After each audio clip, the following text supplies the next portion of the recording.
आयोजित किया है। बहुत ही शानदार सा कार्यक्रम है और आज पूरा देश शहीदों पर कुछ न कुछ लिख रहा है, पढ़ रहा है, उनको याद कर रहा है। मैं वहीं से बात को प्रारंभ करना चाहता हूँ, फिर आज के शासन को भी रखूंगा। मैं उन शहीदों पर कुछ मुक्तक पढ़ते हुए अपना काव्य पाठ प्रारंभ करता हूँ कि मैं तिरंगे सजीवन रवानी बनूं, मैं तिरंगे सजीवन रवानी बनूं, होके वीरों की अनमिट कहानी बनूं, मैं बनूं सुभाष राणा भगत सिंह बनूं, अगर बनूं तो मैं झांसी की रानी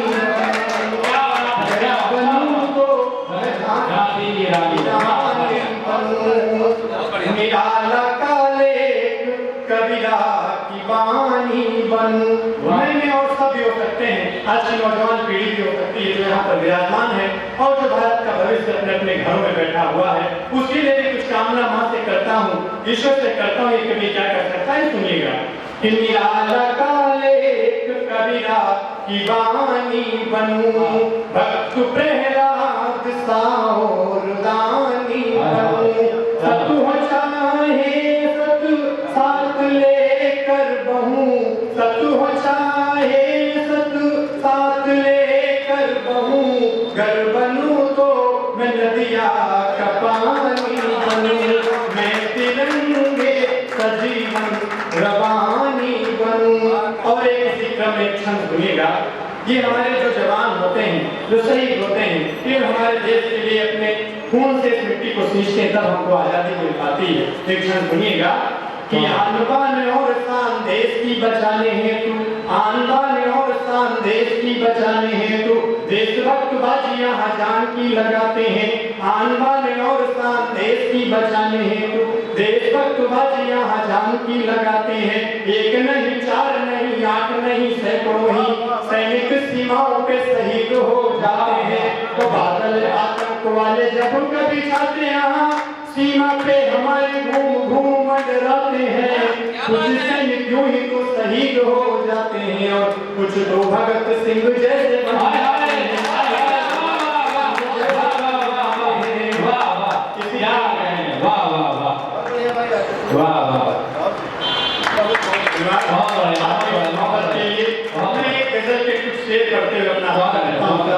गजल सुनिएगा। समाज में बहुत से विसंगतियां हैं, कुछ विषय हैं जिन पे हमको और आपको काम करना चाहिए। हम अगर अध्यापक हैं और अध्यापक होते हुए कक्षा में पढ़ा रहे होते हैं, जलवायु की बात कर रहे होते हैं, पर्यावरण प्रदूषण की बात कर रहे होते हैं, लेकिन उन बच्चों को पढ़ाने से पहले साथ हमें और आपको सीखना है कि हम कितना प्रदूषण कर रहे हैं, उसको कितना खत्म कर रहे हैं, कैसे रोका जा सकता है। उससे जो आज की जरूरत है उससे सुनिएगा। किसी से बात को प्रारंभ करता हूँ कि अपने घर में संगे मरमर फैले इन दीवारों पर, अपने घर में संगे मरमर फैले इन दीवारों पर, अपने घर में संगे मरमर फैले इन दीवारों पर, वो सरकारी भवनों की पीड़ा है केवल सरकारी भवनों की पीड़ा है केवल सरकारों पर। वसुधैव कुटुंबकम हमारे ऋषियों ने कहा था कि पूरी पृथ्वी अपना परिवार है, लेकिन जब हम साफ सफाई कर रहे होते हैं तो अपने घर के अलावा रास्ते को नहीं साफ करते हैं, पूरे अपने मोहल्ले को नहीं साफ करते हैं, क्योंकि ये कह तो देते हैं कि पूरा देश हमारा है, लेकिन ऐसे बात नहीं बनेगी। हम क्या से क्या लेकर चले थे और कहाँ आ गए। अतिथि देवो भव की परंपरा का निर्माण करने वाला देश है।